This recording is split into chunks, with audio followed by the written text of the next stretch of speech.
from the Joan Mitchell Foundation, which is based in New York City. I am the Artist Programs Manager there, and Joan Mitchell Foundation was established in 1993, and we celebrate the life and legacy of Joan, but also part of her will was to support the aspirations of visual artists, and we do this by, and fulfill her wishes by providing grants to individual artists as well as collaborating and also providing supplemental programs to our grant recipients. And so I'm sitting on this panel today because I also manage a very unique initiative that the Joan Mitchell Foundation established in 2007 called the Creating a Living Legacy Program, which support artists in documenting their life's work and career. And we do this by training emerging artists in the areas specific to studio organization, inventory management, and archiving, and then place them in the studio to work with the artists for anywhere from 12 to 15 months. And together, they achieve the career documentation goals that the artists set for themselves. And then we've taken all of this research that we've been doing for the last 10 years and compiled it into a workbook that we make available for free for artists to download for themselves. And that workbook is called the Career Documentation Guide for Visual Artists. And then we've also created an estate planning guide for artists as well. And all of this is available for us, for you all to download on our Joan Mitchell Foundation website. Brilliant, thank you. Andrew, who are you? I'm Andrew Renton, and I'm Professor of Curating at Goldsmiths in London. And I was until recently the Director of Marlborough Contemporary in London. Marlborough has a whole history of working with the States and some of the great artists of the 20th century, etc. And I've been a curator for the past, whatever. So somewhere in between there, that's the reason why I'm here. Thank you so much. I want to begin with a question to you, Hélène. You very modestly said, I'm the daughter of Philippe Vandenberg, and you know, I do something with his work. But I think the story is rather larger than that. But perhaps you can tell us a little bit about which steps did you take towards founding an apparatus that can carry the estate? Okay. Well, so as I told you, I have two brothers. So when my father died, we went in the studio and we had this thousands of works. We realized, okay, what are we going to do now with all these works? At that moment, my father didn't make a will. So he died quite suddenly. He didn't make a will. He didn't have really a strong gallery at that moment. So it was hard. It was really, okay, what are we going to do? So at that moment, I'm an art historian. I worked for Beaux-Arts. I was the assistant of Paul Dujardin. I decided to quit my job and to work full-time for the estate. I have two brothers. One is a filmmaker and another one is an architect, and they work half-time for the estate, so between two projects. So the first thing we did is we really talked a lot. For 2 years with my two brothers. We talked, we closed the studio and we talked a lot. We talked, what are we going to do? What can we do? What would our father have wanted? Do we have time? People with interest? And so now we work a lot, we listen a lot to specialists, but at the end it's us three who decides, and that's something very important. So that was sort of the mental framework, you might say. Yeah. And how about the physical framework? So we had this huge studio. It's a little bit further, it's not so far from here. So we started to make sure that the works were safe. So even when we were talking in these 2-3 years, when we were talking to each other, to other people, we also, on the same time, were making sure that all the works were safe in the studio. And that's so important because there are so many artists or children that get the studio and it rains in, or the works are next to each other, and so it's very important to work on that. So we had a very big studio, and my brother's an architect.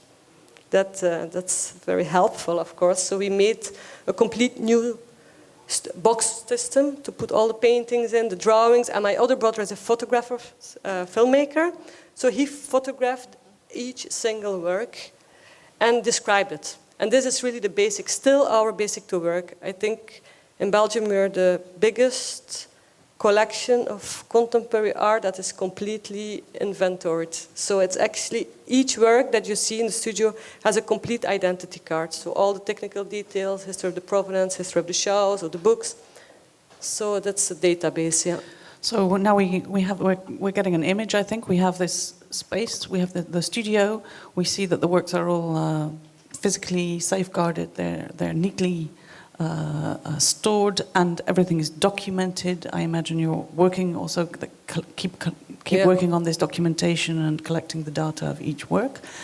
And what happens with it now? What is your activity with this estate? Actually, we have two big important tasks. First is the research.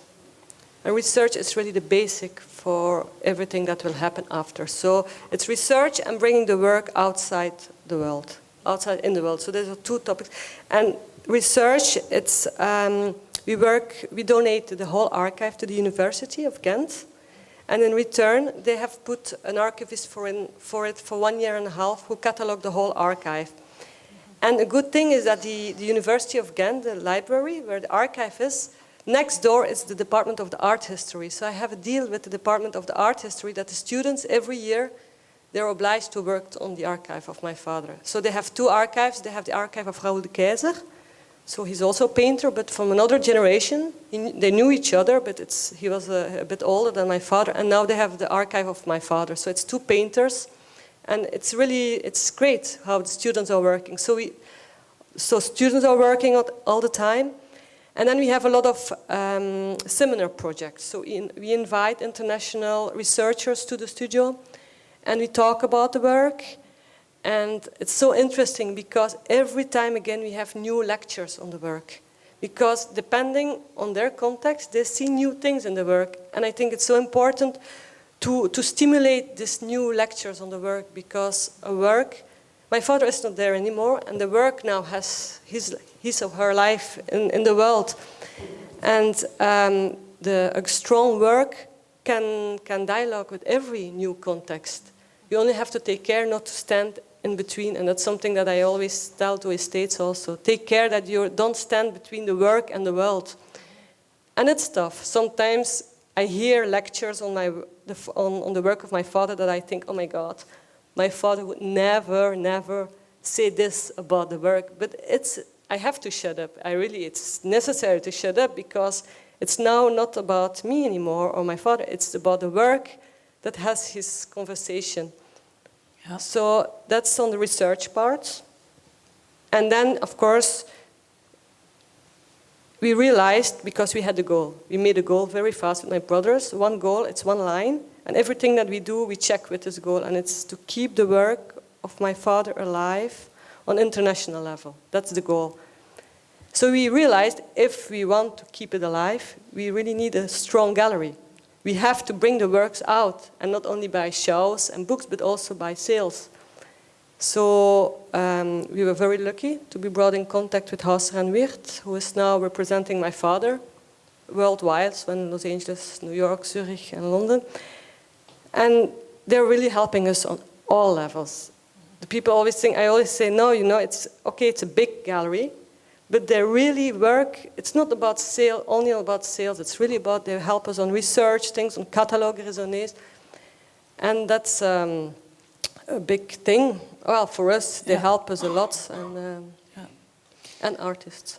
This particular subject, I really want to come back to in just a moment, also with Stephen. But I just want to pick up on what you said just before, which is keeping the work alive, also thinking about what would your father have wanted. I wanted to direct a question at Andrew. We were in a conference together a few days ago, and you confronted us with the will of Franz Kafka, which was in fact a letter to his best friend saying, burn it all. Not only burn it all, but if you know anyone who has anything, tell them to burn it all. So it was really, and this is Kafka, who had a legal training and a legal mind, so there was no ambiguity here. It was in writing and he wanted it. And at the time I put forward this question, well, what would you do? After all, it's Kafka. And I think that probably there would be no one in the room that would have wished that his best friend carried out his last will and testament. We would have all hoped that his best friend would have felt enough to ignore his best friend and preserve this extraordinary body of work. But it's an ethical question. Yeah. So for me, this conversation picks up from something that Hélène said, which is about the interpretation. It seems to me that the estate is in a perpetual state of interpretation and reinterpretation, and it needs interpretation. It's not about conservation, it's about keeping it alive and keeping it relevant for today's world. Because if you don't, you get yourself into a kind of block. And so for me, at the heart of what we're doing is both practical, which is one of the things that we've just heard about, but for me it's also ethical and it's interpretive. And that's very difficult. And I think maybe we can unpack what that means. I have a strange question for you. Do you think, you said it's unambiguous, Kafka's letter, burn it all. I'm not so sure. I mean, there's also, it's tempting to think there's almost something there. If you say burn it all, basically what you say is you can do at least you could interpret it as such. You can do anything, even burn it. Oh, well, no, I think he meant burn it all. Okay. But and yet we all support and are happy that his will was interpreted. Absolutely, of course, and of course you may see that letter as some kind of sort of suicidal note, and a sort of melodramatic version of reality.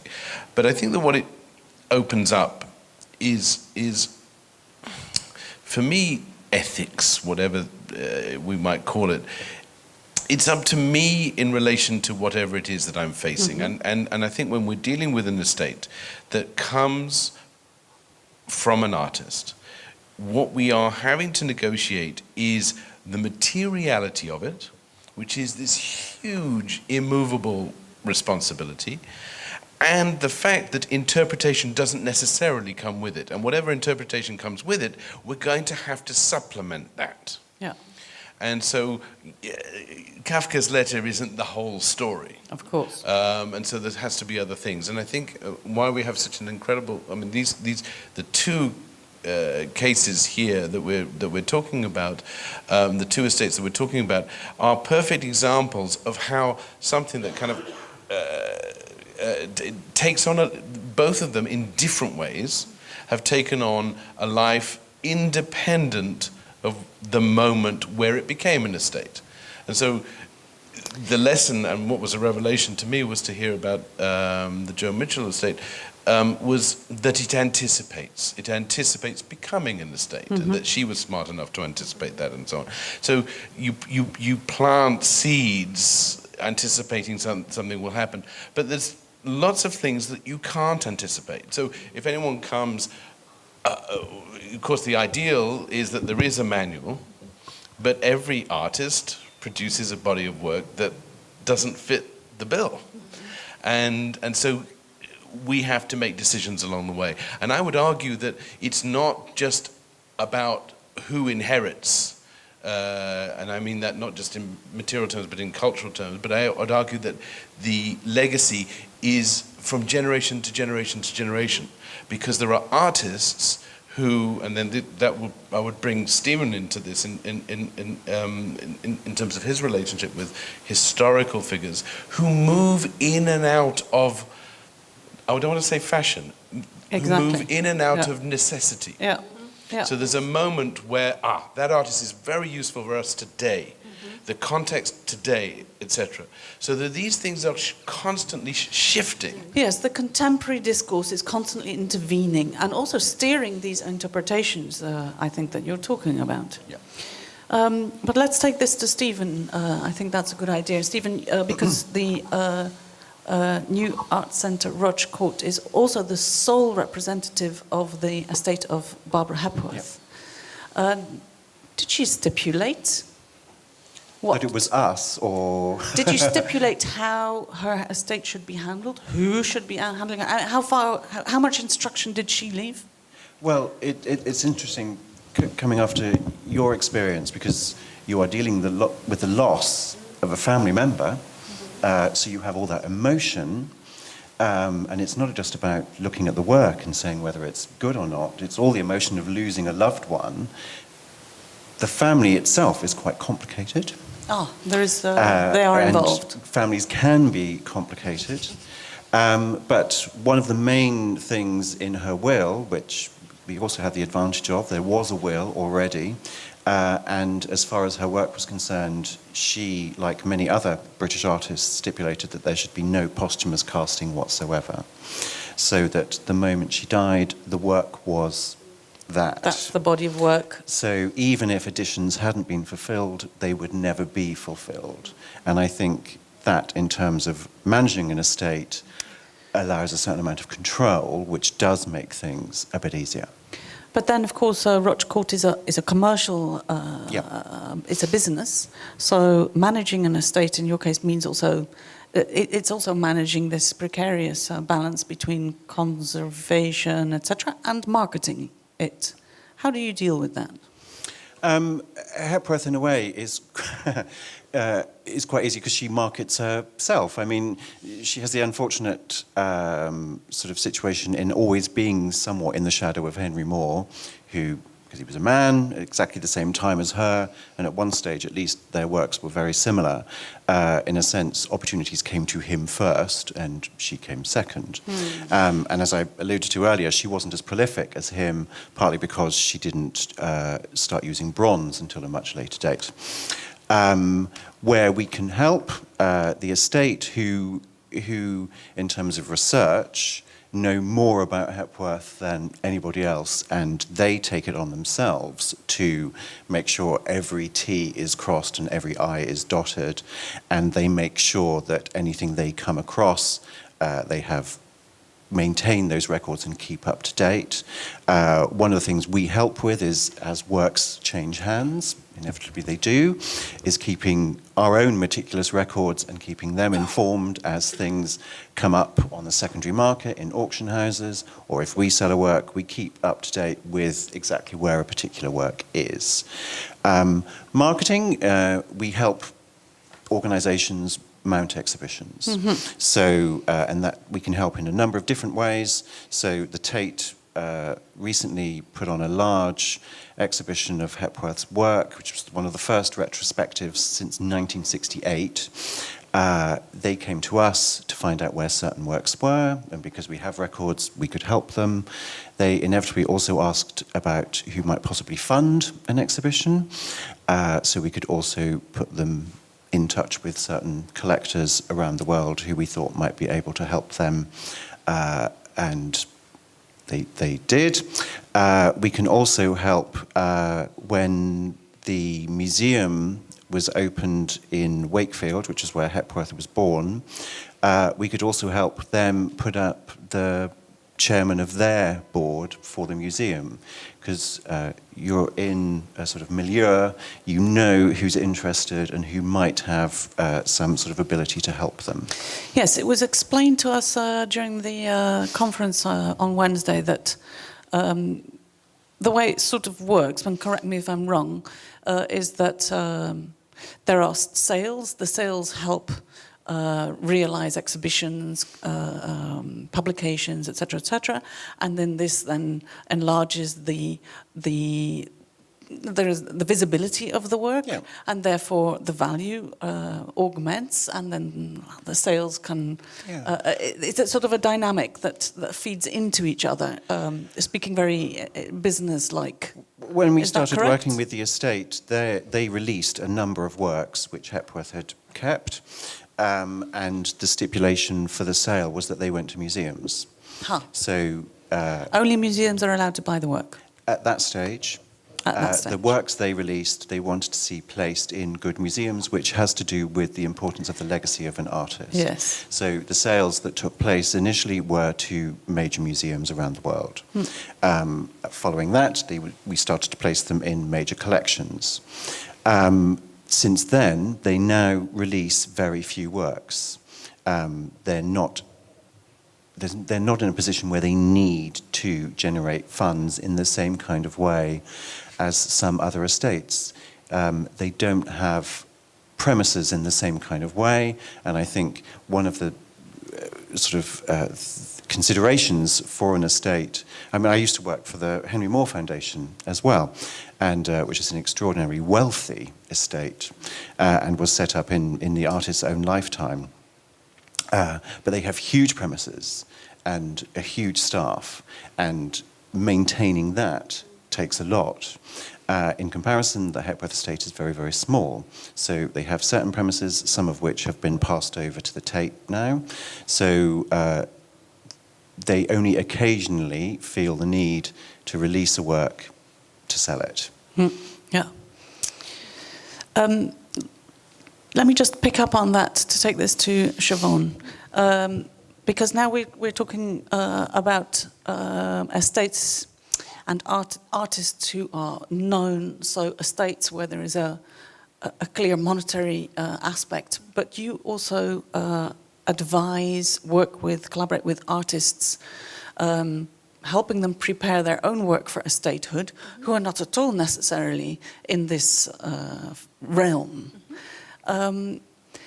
Yet still, you think it's important, or the Joan Mitchell Foundation finds it important that these artists consider their work and think about their preparation for their estatehood. Could you explain why and how that works? Absolutely, because, well, one, it's the process of documenting your work is really about placing value and care in the work. It's honoring yourself rightfully. You know, you've spent years doing this work, the sacrifices, the triumphs, all of it. And so it's acknowledging that you've contributed to this conversation. And we know that there are a lot of stories we have yet to hear about. And so it's important that they not think about just now, think about the future and the amount of audiences that their work could potentially reach. If they just took the time and valued themselves and their work and make sure that they have a plan for it. One of the things that we're also seeing is that a lot of community-based art organizations that are local are also thinking about these figures in their communities who've contributed for a number of years and finding ways to either house some of their work, their archives, or celebrate these artists. So I think that even if they don't have consistency in the market or a place at all in the market, someone in their community is ready to acknowledge and celebrate their contributions. And so that needs to be prepared in order for them to do that. And so that's what we've been, trying to accomplish with the CALL program. What do you tell artists? Just, I know it's too much information probably for here, but just sort of a mini manual. Well, one of the things is that when we started the program, we had no clue what was involved in supporting a living artist and creating their own legacy. So we decided to create it as a grant initiative and identified 4 national artists that really had a range in their careers. So in terms of their international recognition, national recognition, local, the range and the kind of work that they do, where they were located demographically. And we worked with them and we asked them to report to us what that process would be like if they just got a grant to do this. What they told us immediately is that actually having the money, the funds, wasn't enough. What they really needed was just trained hands that really understood what it's like to go into an artist studio, assist them in this process, understand how an artist thinks, the way they describe and categorize their work. And so that's what led us to the training program that we created. And we trained emerging artists because the goal is that hopefully we preempt the need for a program like this to exist in a couple of years if younger artists are thinking about this now, valuing their work now, documenting now. So one of the things that we learned from our artists who participated in the program is start now, Start small, and then start with the things that's right in front of you. This idea of trying to start in the beginning when you first made that first piece, that's impossible. But what you can do is the things that are exciting you now, the things that you're working on now, the materials you're exploring and experimenting with, to start to, and the kind of research that was involved in that, really start to document that process. Because really what's interesting that curators and researchers are really into now is just the thinking process, right? What were you reading? What was going on around you in the times that you were responding to? That's what they want to get to know. And the only way we're going to find that out is if if the artist is taking notes, sharing that information, keeping track of these things. And so that's what we're encouraging them to do. It sounds actually much more than a sort of an administrative task. It sounds actually like the artistic process. Yes. That what you're describing. Yes, that's right. That's right. And of course, the best way to kind of promote this to other artists is having our artists that went through the program share it with their peers. Get them encouraged about doing this. Get them to see that actually someone wants to hear their voice. And so that's been really helpful to do that. Yeah, wonderful. Hélène, you said your father didn't leave a will, but probably as Shervone describes this idea of the way she describes preparing the work for estatehood or living legacy, to me as an artist sounds more like take your own work seriously and be specific about your positioning, about how you're positioning your work and your research, etc. So I imagine that even maybe without even leaving a will, there was information that you could follow up on. Is that right? That gave a clue as to what you think, what he wanted. He wrote a lot, and he did a lot of interviews. He was filmed a lot, so we learned by reading. For example, one of the things that he did an interview at the end of his life, and he said, I would like that my works travel. I don't want a mausoleum. I don't want that my studio is a mausoleum. So that's something that we want also. So now we still have the studio with all these works, but at the end, we would like that the works are gone. But I just want to stipulate also that the artist is not always right. I mean, he's not always the best advisor to communicate and to promote his work. And that's sometimes tough, and I'm sure my father would kill me if he hears that for me, but it's true. He's the artist, and he's the best one to create the work. But it's something else to create the work than to promote the work. Yes. And actually, I'm happy he didn't make a will, because, my God, maybe he would have told us just give everything to the SMAC or something, or to the MUCA, and then we would have been stuck, because... Or burn it all. Or burn it all, yeah. Well, I don't think he would. But yeah. So I think this takes us back to Andrew, because basically Hélène too is making a plea for interpretation and feeling free in that interpretation. But then we're still in this conundrum of how much are we allowed to do? Where is the morale in this? Ethics. The cases that we've been talking about today have all been with artists where what remained in the studio was relatively definable. Painting, drawing, sculpture. Mm-hmm. Already when you were speaking, Stephen, one of my interpretive ambiguities occurred, because you said no posthumous editions. Absolutely, I'm with you there. But then what if the edition had not been fulfilled? Is it not our public duty to get it out there? After all, it was her intention to get that sculpture disseminated through the world. I wanted to throw in another spanner in the works beyond the three examples of artists that we've, or the many artists that we've been talking about, where it's not so straightforward what's in the studio. And I think that something has been growing in the past couple of decades, where galleries have been increasingly drawn to estates, and it takes very strong people to preserve the integrity of the estate. And some interesting things happen where galleries, very sensibly, what galleries like to do is, of course, they like to have material to go out and sell. I'm sure Stephen would like to have more Hepworths to offer to the world. And what has happened is, first of all, with a generation of conceptual artists, for example, where the work was not necessarily of the conventional materials that where you know a work of art begins and ends. If it's a painting and it's on a stretcher, it's a painting. If it's a sculpture and it's in bronze, and it's a sculpture. But was that painting finished? Was that sculpture finished? And the materials that lie around in the studio after an artist has passed away look sculptural, but are they sculptures? Mm-hmm.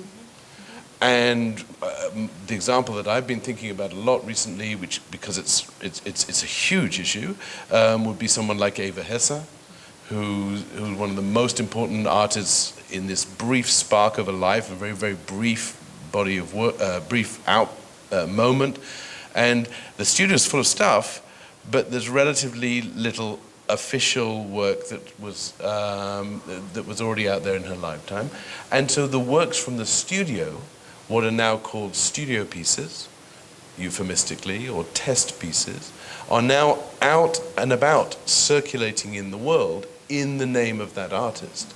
Now, on the one hand, I'm thrilled because I want to know more about this artist. I want to understand how she worked and how she mastered materials. On the other hand, these for sure were not what she intended to be called works of art. That's it. And I'm sitting in between those two positions, and that's something that I grapple with, and I think it's something that increasingly anyone who is managing an estate will be faced with. You know, a little scrap, a little doodle, a little piece of paper that was torn and crumpled. Is that a sculpture? Yes and no. And so we need to be sensible about it and so on. But it's interesting because yes, that's the reason why we also wanted to work with a range of artists that were would provide this kind of insight to what it means to document work that is, let's say, an installation, and then at some point when the happening is over, what's really left are just artifacts of the work. And how do we categorize that and uphold the integrity of the work? And so in asking the artist to really help define that for us. And that's been really interesting because a lot of them, some were very clear that this is an artifact, it is not an artwork. You can talk about the history of the piece and how it existed in that space. And what was the importance around that time, what was happening politically, socially, that connected to that installation, but why it shouldn't be recreated again. And so this is the moment to capture that. And so asking questions like that, or hearing you ask those questions, I bring it back to the team and make sure that that's something that's coming up in conversations with the artists while we're working with them when they come across works like that. I wanted to pick you up on this because you talked in the talk you gave earlier this week as well. You talked a lot about documentation. Yes. And documentation is, of course, our default mode. Mm-hmm. But I want to throw another spanner in the works, that documentation doesn't tell the whole story. Yes. Certainly a database does not tell the whole story. And it's great that you've got meticulous records there. But again, there's a backstory. And think about the history of documentation in terms of works of art. It doesn't necessarily... I'm always mindful... I saw a performance of let's not even go there. Yes, exactly. I was about to say. Me as a performance artist. Yeah, I saw a performance of Carolee Schneemann redoing Meet Joy, one of the most important performance works of the 20th century. And but the point is about people like me who grew up learning about it in history books, is we learned it from black and white photographs. And suddenly it was there in color. And we were all really aghast because, of course, we knew it was all about blood and meat and this and that, but it was way too colorful. And so suddenly the documentation had a kind of authenticity because that's how it had been date stamped, and the performance somehow seemed inauthentic. And so the other ingredient I want to stir into this mix is not about authenticity and not about the materiality, but actually the spirit of a work of art. And that's super hard to document and whatever, but it seems to be the way to do it is to sort of gather narratives around the work. Not the database, but actually the stories behind the work might be able to travel with the work as it changes over time. So I want to make a case for the spirit of the work. Yeah, and in that way, I suppose you can create a spectrum which goes a little bit beyond just the artist's stipulations and interpretations, beyond the artifacts and beyond interpretation, because it's the mixture of the lot which then gives us something to work with. Andrew, yes, that's what we've been finding too, that the kind of conversations that would happen between the legacy specialist and the call artist were just these rich conversations about, as they uncover things, unearth things. Yeah, of course. Stories are being told about like who was there and what actually happened and actually how did that piece actually come to life, you know? And we thought, this is a really missed opportunity that the public doesn't get to hear this.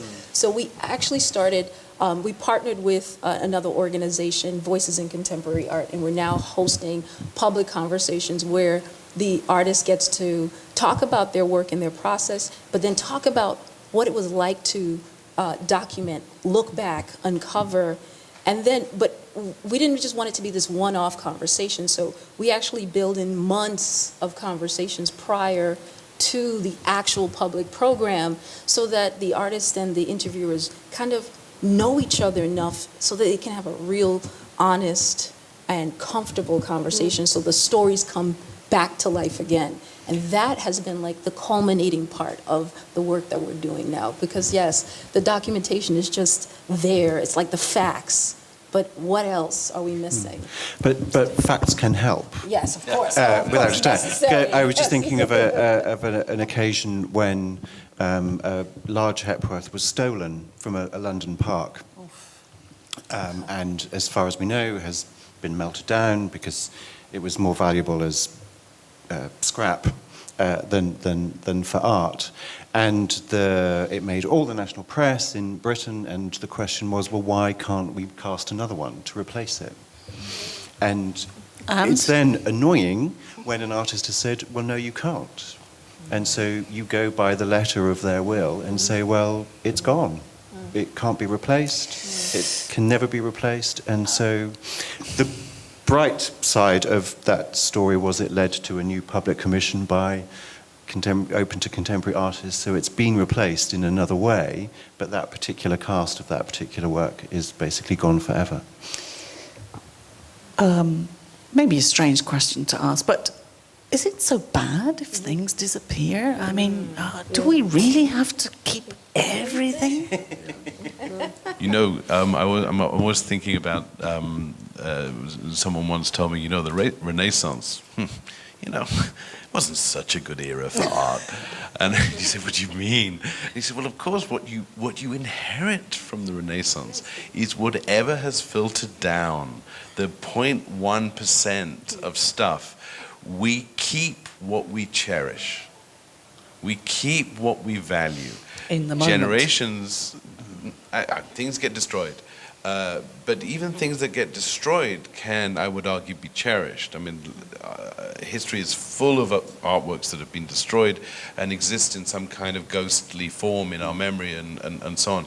But think about art history. Now, art history, again, don't go there, but art history is a very particular series of subjective decisions. And so that's the joy, and that's what gallerists do, of course, now, as they rediscover those forgotten corners of art history, because they're relevant now.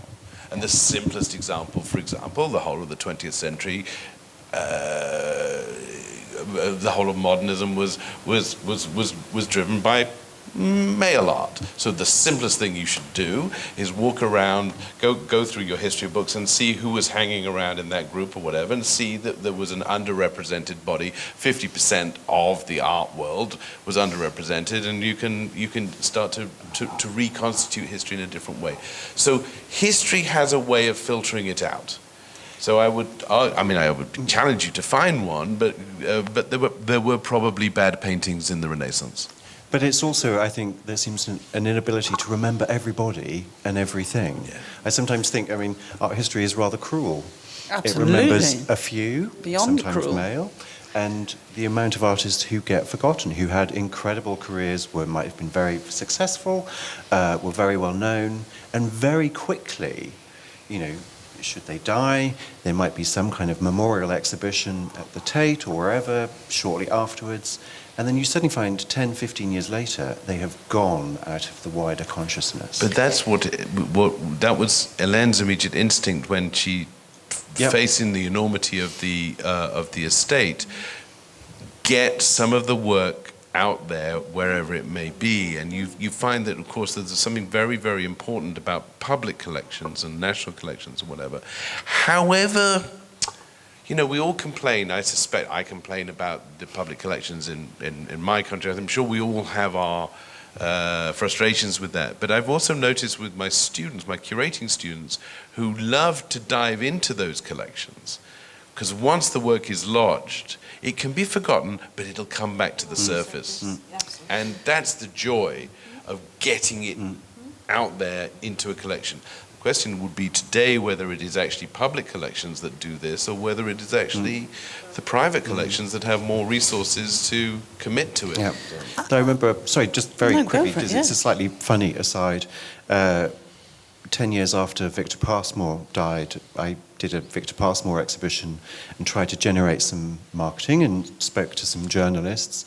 And one of the questions I was asked was, what's new? and I had to say, well, he's been dead For a little while. for a while. So are you saying what's new work-wise? And he said, yeah, well, what's new? And I said, well, this is the first exhibition in 10 years. Isn't that enough? And she said, no, it's not. We Goodness. want more. Goodness. And what is more, I'm sorry, but what is more, and Passmore's a beautiful example, because Passmore is an artist who died. His career was kind of very quiet after that, and he feels like the most essential artist today for young artists. So young artists look at him, they can't believe that he made those works. Yeah. And it's sort of it's about those cycles where the work becomes relevant again, and so you have to have things in place. I think this is maybe the moral of, or what I'm understanding is almost the answer to my question of why do we have to keep everything is exactly this, and keep every sort of also the not well-known artists, the artists that are not valuable and huge at the moment, is exactly to be able to do this reinterpreting of history, to go back and do a new reading according to what is urgent for us now or for the next generation then. This is maybe the moral of the story almost. Yes, I think we've reached our time. Are there any questions from the audience, just to finish off with? Were you satisfied in your curiosity, sir? Very much so, and I would like to add something. The dilemma that I have with many young artists in Los Angeles is that these people, they are like any artist, whether you are a singer, sportsman, or painter, sculptor, it's a skill. And like I've heard here, an artist should be an artist and leave him alone with all the rest. But the problem is that when they go to school, university, they are trained to become better at what they do, and they get zero direction that when they buy their first pencils, their first canvases, their first oils and whatever to paint, to keep records. And in the beginning, they don't have money to pay the rent of the studio or the house. So very often the career of these artists, the start, there is nothing to start with. And I started a foundation in Los Angeles for a number of artists where we pay for the insurance, so that that's already taken care of. But then later on, when they start to have value, which is when a gallery picks them up and they start to make them more aware, what I find very difficult to accept is that it takes years, because without the artist, none of us are sitting here. At least I can't do that particular business. And it's only, unfortunately, when the artist starts to have a certain value that they say you should take an accountant, you should take a lawyer to have good contracts. But don't you... I mean, I'm thinking of a particular case, which was Thomas Schutter, who as a student was told, keep records. And he did. And that's before, in a sense, he became Thomas Schutter. Yeah, but how many did it? Out of so many exactly. artists. You have that German living artist whose studios burned 2-3 years ago, very famous German artist. And she had exchanged works of art with other artists. So she never paid for it. It's 30 million euros that went on flames. She had no records, nothing. Yeah. It wasn't insured. Yeah.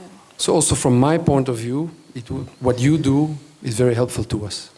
I think it's I mean, a great it goes point. back again to the valuing of the work and valuing yourself, right? And investing in yourself, because you've sacrificed so much to be an artist, and you need guidance, absolutely. But I do think that there are resources out there, but it is important for the artists to take ownership for themselves and really start to invest in the business of being an artist, accept that you are a business, and take care of your affairs. And yes, it is rough. I am a practicing artist myself, so I understand that, you know, the finances are just not there sometimes, but there are a lot of free resources, especially in the States. There are local volunteer lawyers for the arts that they can go to for those contracts and the legal support that they need.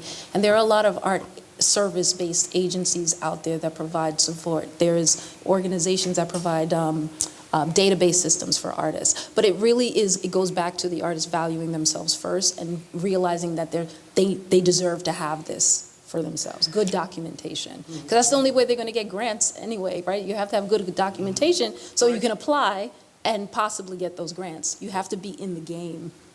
Yeah, So. quite right.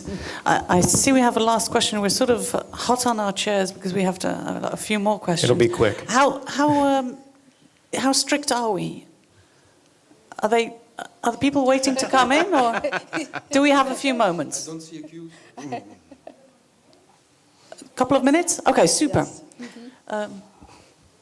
One of the, we're talking about artists keeping records. I mean, they're people just like everyone else, and I think,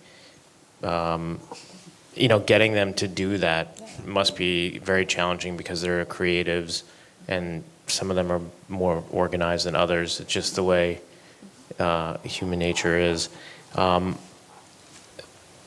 So I guess it just takes time either for them to learn that process, but also I wanted to ask about how estates continue to print work or continue to, make casts that,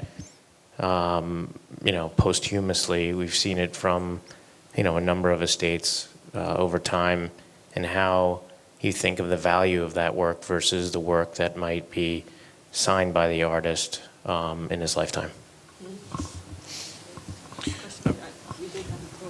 Well, we don't have the problem because there are paintings and drawings, and we don't make any prints or something like that. So we decide not to do that. But I think it's more a case. Yeah. That, I mean, for Hepworth, for instance, it was losing the hand of the artist. So even when she was working in bronze, there was an element of, a great element of control that she exerted over the work. And then without that person being there, that goes.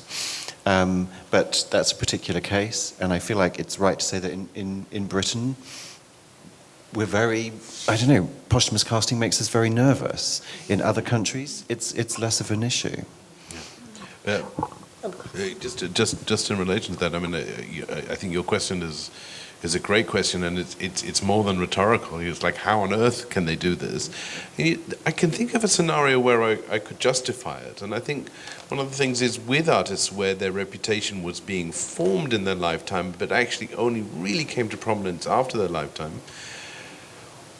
I would want their work to be visible. Whether I would want their work to be fully engaged as the work of the artist in the marketplace, that's a separate issue. But it would be sad that a work could not go into the world in some way. And so I think that, again, my example is sort of in that generation of conceptual artists where it's not materially in the studio, but the instructions are there ready to go. It would be good to see it out there. So I would also put in a claim for, let's say, an exhibition copy that might not be a marketable object or whatever. Mm-hmm. So, so there's layers of ambiguity, but for sure what you're saying, of course, does happen within the States. And there may be justification, there may be the spirit of the artist, and there may not be. And I think we can all pass personal judgment on that. But again, very often we don't see inside the mechanism of the estate to know what that spirit was.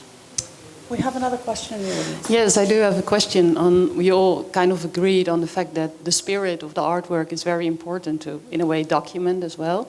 And, well, practically, what are good ways to document the spirit of an artwork? Oral history, right? That's a very practical approach. It doesn't take a lot of money to do it. Just have a recorder on hand and just have conversations. I think it's a nice way to start, actually, just recording conversations and being super curious. And so asking if it's paint and they're using they're using alternative materials. Just be an investigator and find that information out, because it can actually feed how things, how you steer that state in the future. Mm-hmm. Even if they didn't leave details, but those conversations will help. Yeah. So. I just want to say one thing. I'm very concerned about the situation of the artists in our world today. Many of them are being totally overlooked. They have no sense of marketing. They are not able to run a business. And the number of artists, I know I have a collection myself, I'm extremely worried about their situation. That, it's very, very bad to be older than 60 years old, and then, they're not functioning. Mm-hmm. And I've tried, I live abroad, and I've tried with many means to do something, but hands are tied.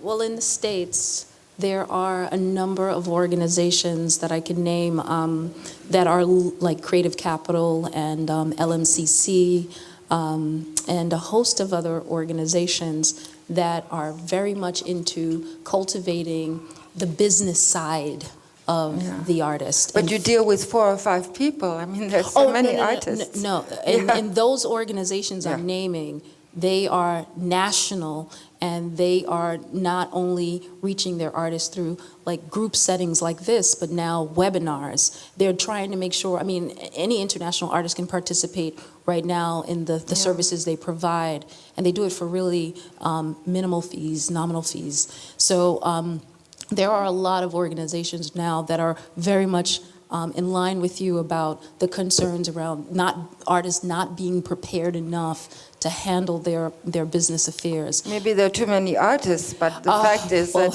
they're being totally overlooked. And I don't think most galleries really realize the situation. They want to, of course, invest in someone who has new ideas, who has a certain profile and selling profile. I think many of them don't know enough really about, also, the art of painting. Somebody who has painted for 50 years, maybe 40 years, just gets totally overlooked. And I know America is great for new, new organizations, new systems. It's Yeah. The world is open, but I don't think it's that much better in the USA. No, I think every Really context comes Yeah. with its problems. I mean, I just would like to also say that in the same vein, there are a number of amazing artists I've come across that are really handling their affairs remarkably well. And so I also want to say that there's always a counter to that too. There are a number that are not doing as well as they could be, but there are those who are handling their business quite well and are sharing that knowledge. One little thing that might give you some hope is that a case of an artist called Philippe, who's going to be representing Britain at the Venice Biennale this year, was in her late 60s when her star suddenly shot up into the sky. That's exceptional. So it can happen. That really is exceptional. But it can happen. Ladies and gentlemen, I'm afraid we really have to finish, but I would like to say I'm very glad that we ended on the precarity of the artist's situation. I think that does justice to the complexity of the subject that we're speaking about. It's not just a market question. So I want to thank the audience also very much for your good questions and your participation and your attention. And of course, my great thanks to the speakers, Stephen, Hélène, Shervone, and Andrew. Thank you so much. Thank you, Philippine. Thank you.